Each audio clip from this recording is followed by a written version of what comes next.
ዛሬ ማካፈላችሁ እግዚአብሔርን ማመን ወይም በእግዚአብሔር መታመን በሚል ርዕስ ነው ማካፈላችሁ። መነሻ ጥቅሴ ምሳሌ 3 ቁጥር 5 ነው። ምሳሌ 3 ቁጥር 5 እንደዚህ ይላል፣ በፍጹም ልብህ በእግዚአብሔር ታመን፣ በራስህ ማስተዋል አትደገፍ። በነገራችን ላይ ሰው በመሰረቱ ያምናል፣ በሆነ ነገር ያምናል። አንዳንድ ሰው በሀብቱ፣ በሁኔታው፣ በችሎታው፣ በስልጣኑ፣ በገንዘቡ በሆነ ነገር ብቻ ያምናል። ቢናገረውም ባይናገረውም ያምናል። በእግዚአብሔር እናምናለን የሚሉትም ሰዎች በሆነ ነገር በእግዚአብሔር አያምኑም። በእግዚአብሔርና ደግሞ በዘመዳቸው፣ በእግዚአብሔርና ደግሞ በብሔራቸው፣ በእግዚአብሔርና ደግሞ በስልጣናቸው ነው የሚያምኑት። ግን እነዚህ ሁሉ ከእግዚአብሔር ውጭ ያሉ ነገሮች መታመኛ ሊሆኑ አይችሉም። መታመኛ መሆን የሚችለው እግዚአብሔር ብቻ ነው። እግዚአብሔርን ማመን ስንል ሁሉ ነገራችንን የተወሰነው ነገራችንን አይደለም፣ ሁሉ ነገራችንን በእግዚአብሔር ላይ ማድረግ ማለት ነው። ብዙ ሰው እግዚአብሔርን አምናለሁ ይላል እንጂ የተወሰነውን ነገሩን ለእግዚአብሔር አይሰጥም። በዛ ነገሩ እግዚአብሔርን አያምንም። እግዚአብሔርን ማመን ስንል ግን ሁሉንም ነገር እግዚአብሔር እንደሚያደርግ፣ እግዚአብሔር ለቃሉ ታማኝ እንደሆነ፣ እግዚአብሔር እንደሚሰራ፣ እግዚአብሔር እንደሚፈውስ አምኖ መስጠት ማለት ነው። ስለዚህ ዛሬ ራሳችሁን ትጠይቃላችሁ፣ የእውነት እኔ እግዚአብሔርን አምናለሁ? እግዚአብሔርን ለማመን የሚረዱን ነገሮች አሉ። ዛሬ እነሱን ነው ማወራችሁ በዋናነት። እግዚአብሔርን እንድናምነው የሚያግዙን ነገሮች አሉ። እነሱን እናወራቸዋለን። የመጀመሪያው እግዚአብሔርን እንድናምን የሚረዳን ነጥብ ማስታወስ ነው። ትናንትን ማስታወስ በጣም የሚጠቅም ነገር ነው። እግዚአብሔር ትናንት ያደረገላችሁን ማስታወስ፣ ትናንት ከየት እንዳመጣችሁ ማስታወስ ዛሬ እንድታምኑት በር ይከፍትላችኋል። ትናንት እንዴት እንደታደጋችሁ፣ ትናንት እንዴት ከዛ እንዳወጣችሁ ማወቅ በጣም እድል ይሰጣችኋል። መዝሙረ ዳዊት 143 ላይ እንደዚህ አለ፣ የቀድሞውን ዘመን አሰብኩ፣ ስራህንም ሁሉ አሰላሰልኩ፣ የእጅህን ስራ አለ ተመለከትኩ። አይገርምም? የእጁን ስራ ተመለከትኳል፣ ትናንት ያደረገለትን። ስለዚህ ለዛሬ ምን ያገኛል? ጉልበት ያገኛል።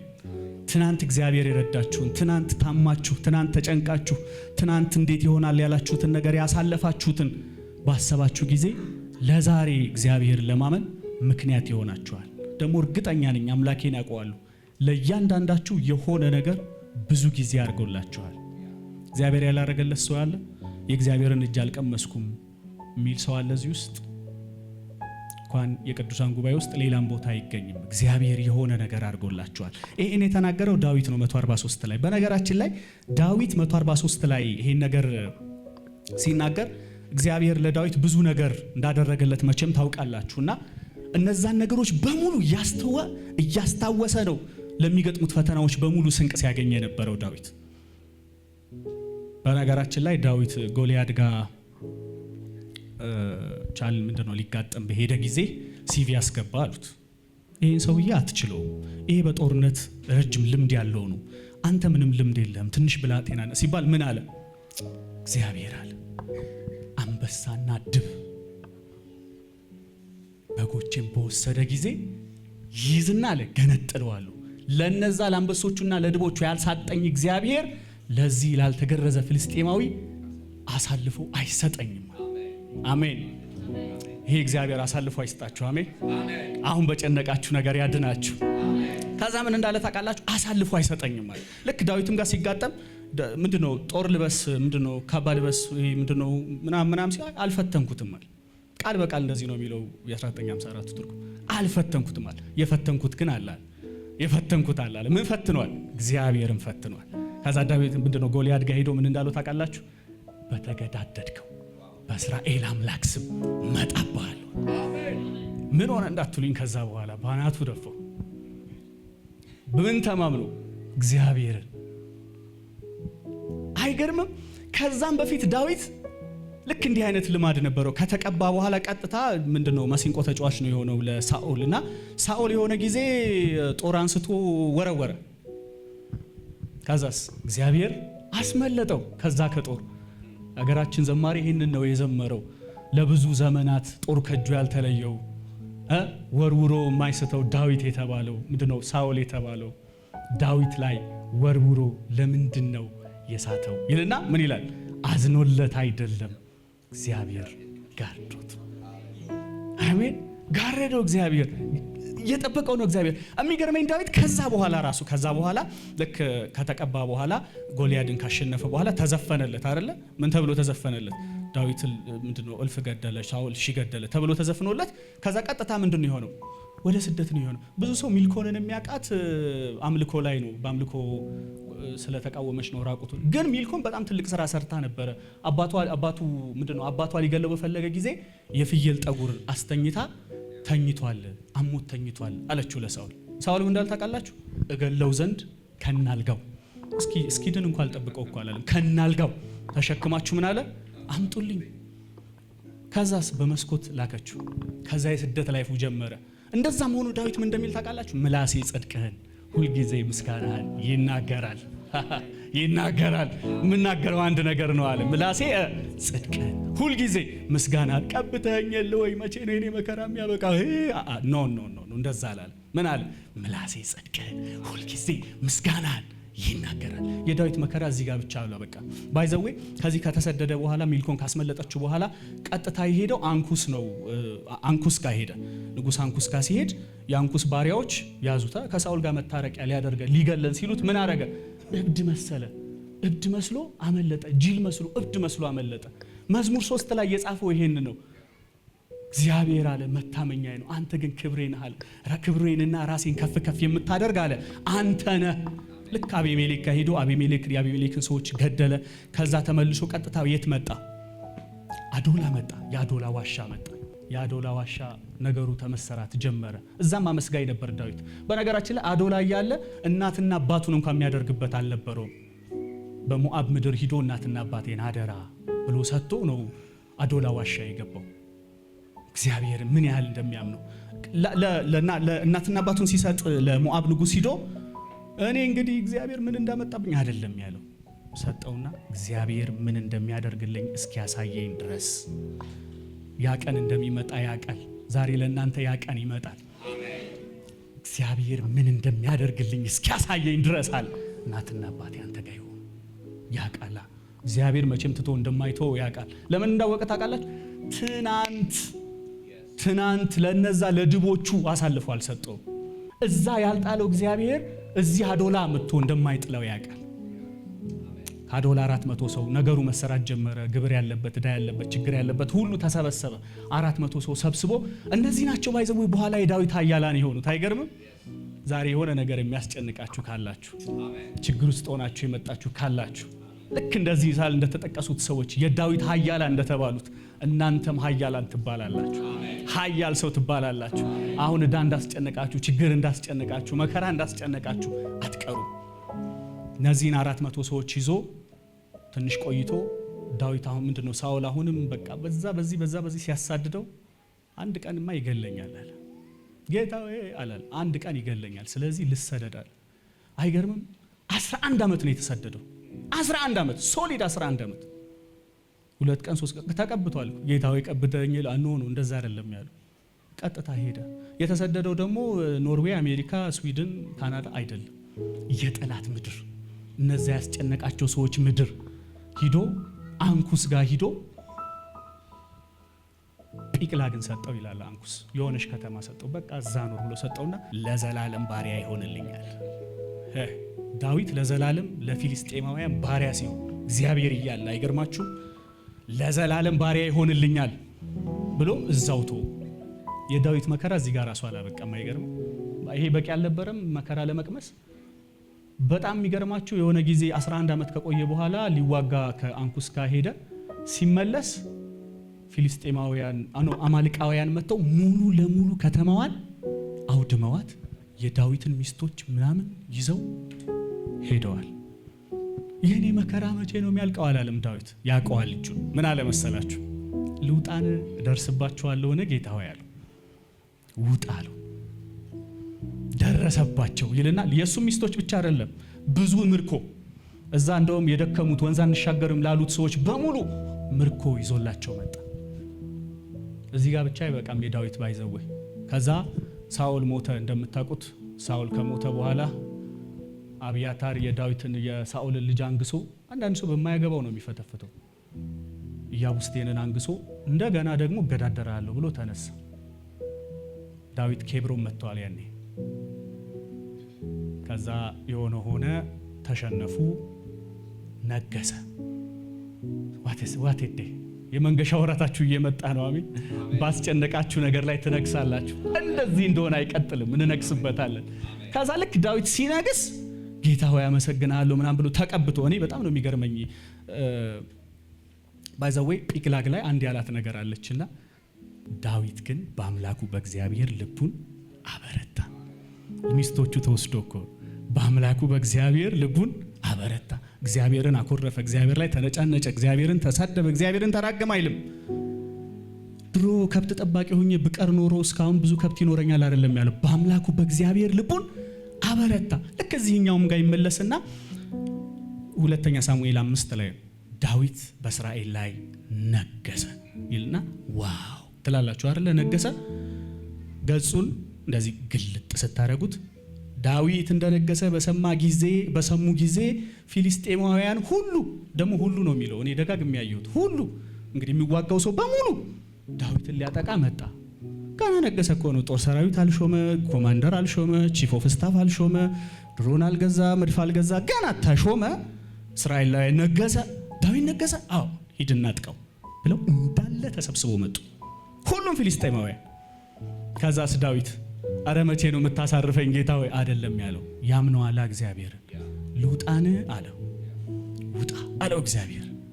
ወጣና ጲቅላግ ላይ ገጠማቸው፣ መታቸው። ምን እንዳለ ታውቃላችሁ? ውሃ እንደሚፈስ እግዚአብሔር ጠላቶቼን በፊቴ አፈሰሳቸው። ጠላቶቻችሁ ይፍሰሱ በጌታ በኢየሱስ ስም። አፈሰሳቸዋል። እዚህ ጋር ፈሰው፣ እዚህ ጋር ተመተው፣ እንደው አንድ ምዕራፍ እንኳን ቢጠብቁ ምን አለበት? ዝቅ ብሎ ሌላ ቦታ ሂደው ደግሞ ተከማችቶ ጠበቁት። እዛው እኮ አረ ጌታ ሆይ ረፍት ስጠኝ እንጂ አላለም። እዛም ሄዶ ልውጣን አላቸው። ውጣ አለው።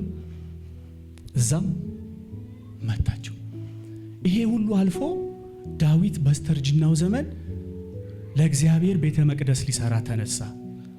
ከዛ መንግስት ይጸናል፣ ግን አንተ አትሰራም፣ ልጅ ነው የሚሰራው ምናምን አለው ዳዊት። ማን ነው? እግዚአብሔር። ምን እንዳለ ታውቃላችሁ? እስከዚህ ያደረስከኝ እኔ ማን ነኝ? ቤቴስ ምንድነው? እስከዚህ ያደረስከኝ እኔ ማን ነኝ? ቤቴስ ምንድነው? ማይ ጉድነስ። አረሳውም። እናንተ ድሮ እግዚአብሔር ያደረገለትን አረሳው። አሁንም ራሱን እንደ ፍየል ጠባቂ ነው የሚያየው። ማይ ጉድነስ። ገብቷችኋል? ብዙ ሰው እንደሚከተለው ጦረኛ አይደለም የሚያየው። በአስተዳደር እንደላቀ ሰው አይደለም የሚያየው። ቤቴስ ምንድነው? ከዚህ ሁሉ በኋላ በነገራችን ላይ የዳዊት መከራ እዚህ ጋር ያበቃ። በልጆቹ ደግሞ ተፈተነ። አይገርምም? ልጆቹ በጣም ጥሩ ኬብሮን የተወለዱለት አሉ፣ ኢየሩሳሌም የተወለዱ ልጆች አሉት። ከዛ አምኖን የሚባል አንድ ልጁ ትዕማር የምትባለው ሌላውን ልጁን ደፈራት። አማርኛው ይሄ ነው እንግዲህ፣ አስነወራት ይላል፣ ግን አማርኛው ቀጥታ ይሄ ነው። ልጁን ደፈራት። ዳዊት አሁን እግዚአብሔር ላይ ያመፀ፣ እግዚአብሔር ጋር ተነጫነጨ? አልተነጫነጨ። እሱ ብቻ አይደለም፣ አቤሴሎም ሸሸ። መግደሉ ሳያንስ ሸሸ። እንደውም እዚህ ጋር አንድ ወሬ ነጋሪ ቀጥታ መጥቶ ምንድነው ከሸሸ በኋላ፣ አቤሴሎም ከሸሸ በኋላ ዳዊት በጣም የምወደው ሰው ነው፣ ባይዘው በጣም ምስኪን ሰው ነው። ብዙ ሰው እግዚአብሔር ዳዊትን ለምን እንደ ልብ ያለው ብሎ በጣም ይጨናነቃል። ዛሬ እኔ ነገራቸዋለሁ። ልቡ በጣም የምህረት ልብ ነው፣ ቅን ነው። አምኖን ልጁን ትዕማርን ደፈራት። ሁለቱም ልጆቹ ናቸው። ሐዘን አንድ አትሉ። አቤሴሎም ጠፋ። ከዛ ተመለሰ አቤሴሎም ከተመለሰ በኋላ ልጁን ገደለበት። ልጁን ገደለበት። አንድ ወሬኛ እንደውም ከዛ በኋላ አቤሴሎም ከገደለው በኋላ አምኖንን ወሬኞች መጥተው ምን ብለው እንደነገሩት ታውቃላችሁ? ለዳዊት ልጆችን በሙሉ አቤሴሎም ገደላቸው ብለው ወሬ ያመጡለት። አንዳንድ ሰው እንደዚህ ነው፣ በቃ የወሬ መንፈስ አለበት። ከዛ ነው ለካ የጀመረው። ከአንደኛ ሳሙኤል ነው የነገር የጀመረው። ወሬው ምንድነው? አንድ ሰው ነው የገደለው። ተንደርድረው መጥተው እንደደና የምስራች ልጆች በሙሉ አልቀዋል አሉት። ምን እንደሚሰማው አስቡት። ወራሽ ሊያጣ ግን በኋላ ሰማ። ከዛ ዝቅ ይልና እግዚአብሔር ለምን እንደሚወደው አንድ ያየሁትን ልነግራችሁ ነው። በአምኖን ሞት ተጽናንቶ አቤሴሎምን ናፈቀ። እግዚአብሔር እንደዚህ ነው፣ ተጽናንቶ መጽናናቱ ራሱ እኮ የሚገርም ነው። ልጅ ሲሞትበት ከዚህ በፊትም ሞቶበታል እንደምታውቁ።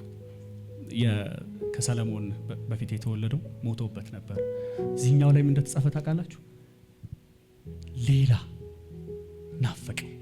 ከዛ መጣ ይሄ ሰውዬ እንደገና 200 ምንም የማያውቁ ሰዎችን፣ አሁንም እዚህ አካባቢም እንደዚህ ነው፣ ቸርችም ላይ እንደዚህ ነው፣ አገርም ላይ እንደዚህ ነው። 200 ምንም የማያውቁ ሰዎችን አስከተለና ኬብሮን ሂዶ ነግሻለሁ ብሎ አወጀ። ይሄው ልጅ ነገስኩ አለ። አስተውሉ። ምንም በማታውቁት የምትነዱ ሰዎች ካላችሁ መጀመሪያ ነገሩ ምንድነው? ምንድነው ስብሰባው? ምንድነው ነገሩ? ምንድነው የሚዶለተው? ምንድነው የሚወራው ብላችሁ ቼክ አድርጉ። ምንም የማያውቁ 200 ሰዎችን ሰብስቦ አቤሴሎም ነገስኩ ብሎ አስነገረ። ዳዊት በሌሊት ከቤት ጠፋ። እያለቀሰ በባዶ እግሩ የደብረ ዘይትን ተራራ ወጣ ተብሎ ነው የተጻፈው። በዚህ ሁሉ ግን እግዚአብሔርን አላማረረ፣ እግዚአብሔርን አልተሳደበ። እንደሚያድነው ያውቃል፣ እጁ እንደሚረዳው ያውቃል። እግዚአብሔርን አምነዋለሁ ሲል ከልቡ ነው። ይሄ ሰው ያምነዋል፣ እንደኛ አይደለም። በዚህ ሁሉ ግን ዳዊት እግዚአብሔርን የሚያስከፋ ነገር፣ እግዚአብሔርን የሚበድል ነገር አልተናገረም። ሁሌ ምንድን ነው የሚለው? ምላሴ ጽድቅህን ሁልጊዜ ምስጋናህን ይናገራል። እንደዚህ አድርጉ እናንተም ይናገራል በሉ እስኪ። ምላሴ ጽድቅህን ሁልጊዜ ምስጋናህን ይናገራል። ሁልጊዜ ምስጋናህን እናገራለሁ በሉ። ሁልጊዜ የእግዚአብሔርን ምስጋና እናገራለሁ። የሰው ልጅ አንዱ ጠቡ ከእግዚአብሔር ጋር መርሳቱ ነው። ኤርምያስ 2 ላይ እንደዚህ የሚል ቃል አለ። አንብቤው ብቻ ነው ማልፈው። ከግብፅ ምድር ያወጣን፣ በምድረ በዳም ጉድጓድ ባለበት ምድር፣ በውሃ ጥምና በሞት ጥላ ምድር፣ ማንም በማያልፍበት ምድር፣ በማይቀመጥበት ምድር የመራን እግዚአብሔር ወዴት አለ አላሉም። አያችሁ፣ ከእስራኤል ጋር የነበረው ጠብ እንዴት ወዴት አለ አይሉ።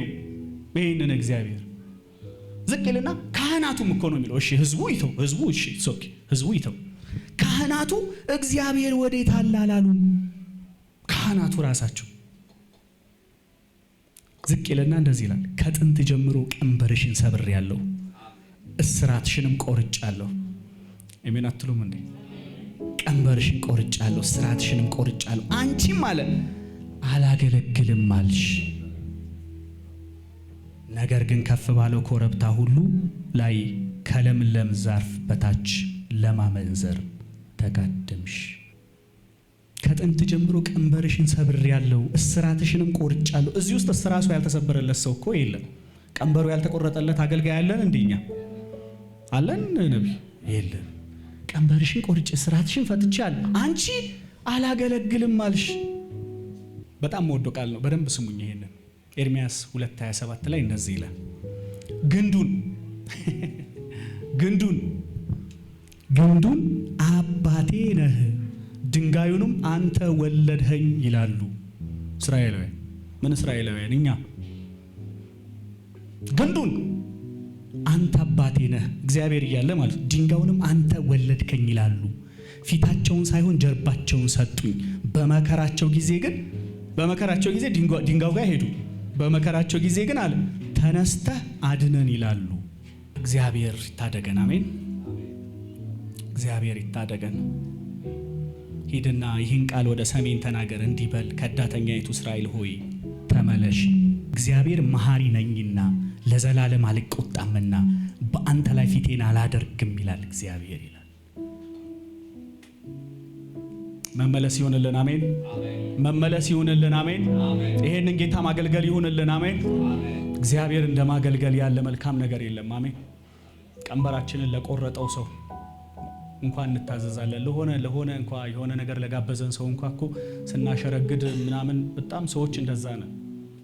ለእግዚአብሔር ግን እንደዛ አይደለም። ሁለተኛው እግዚአብሔርን ለማመን በጣም የሚረዳን የትናንቱን ከማስታወስ ባለፈ በጣም የሚረዳን የእግዚአብሔርን ቃል ማወቅ። እግዚአብሔር ስለእናንተ ምን እንደሚል ከቃሉ ወቁ፣ ከሰው አትወቁ። ሁለተኛው መጸለይ ነው። ጸሎት እግዚአብሔርን እንደምታምኑ ምልክትና ማረጋገጫ ነው። ለማ ለእግዚአብሔር፣ ለማ ለሰው፣ ለማ ለአጥቂዎቻችሁ፣ ለማ ለሚወዷችሁ። አሁንም በእግዚአብሔር እንደምታምኑ ማረጋገጫው እግዚአብሔር ቤት ውስጥ መንበርከካችሁ ነው። ተስፋ በእግዚአብሔር እንዳልቆረጣችሁ የምታውቁት አሁንም በእግዚአብሔር ቤት ውስጥ ስትሆኑ ነው። ፊቱን ፈልጉ ሁልጊዜ። ከመከራው ውጭ ከችግሩ እያለ ሁኔታው እያለ ነገሩም እያለ ሁልጊዜ መጸለያችሁ ለእግዚአብሔርም ለሰው ለጠላቱ ጥፋቱን ላመጣውም ቢሆን ምን እንደሚነግረው ታውቃላችሁ? አሁንም በእግዚአብሔር እንደምታምኑ፣ አሁንም እግዚአብሔር ድንገት ከተፍ ብሎ ነገራችሁን እንደሚቀይር እንደምታምኑ እየነገራችሁት ነው ማለት ነው። ሌላኛውን የመጨረሻው ሁልጊዜ ዙሪያችሁን፣ አካባቢያችሁን፣ ውሏችሁን ማስተካከል አለባችሁ። በተቻለ መጠን እግዚአብሔርን ከሚያመልኩ ሰዎች ጋር፣ እግዚአብሔርን ከሚያምኑ ሰዎች ጋር ነው ጊዜያችሁ ማሳለፍ ያለባችሁ።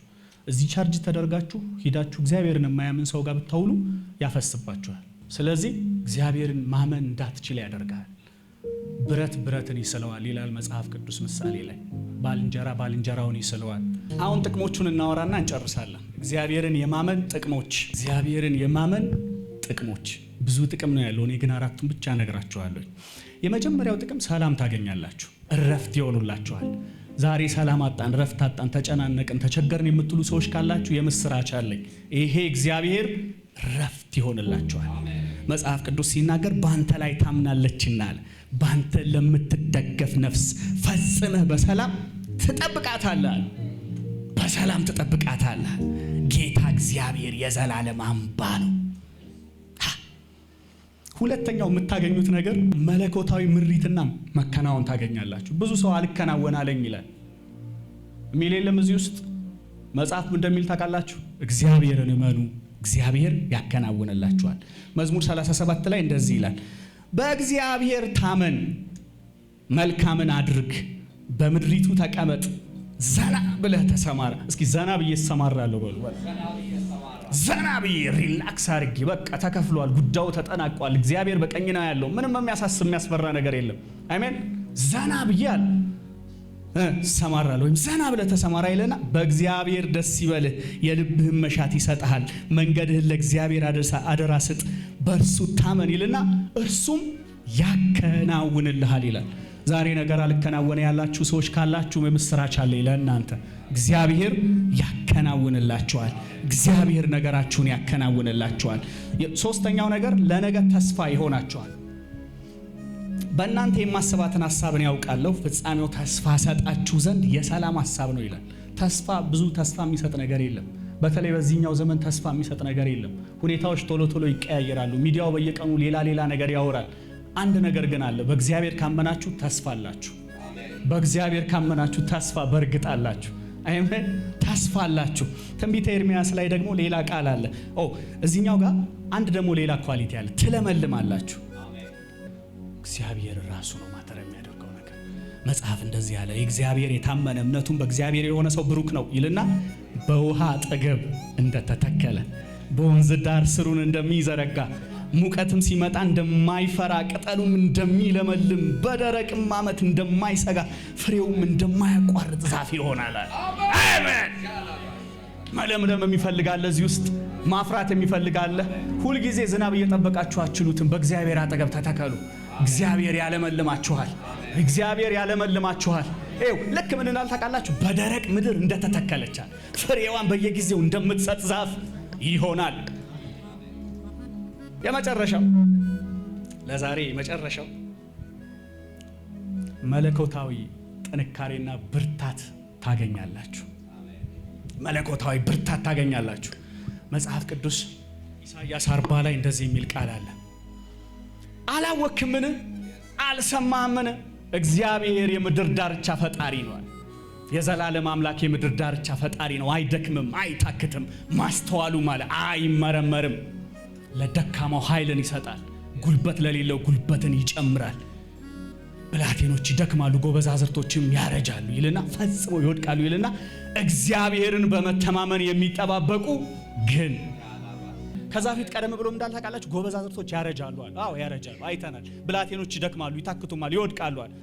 እግዚአብሔርን በመተማመን የሚጠባበቁ ግን አንዳንድ ግኖች አሉ እግዚአብሔርን በመተማመን የሚጠባበቁ ግን ይልና ኃይላቸውን ያድሳሉ፣ እንደ ንስር በክንፍ ይወጣሉ፣ ይሄዳሉ፣ አይደክሙም፣ ይሮጣሉ፣ አይታክቱም። አሜን። ዛሬ የታከታችሁ ካላችሁ ያታክታል፣ ልክ ናችሁ።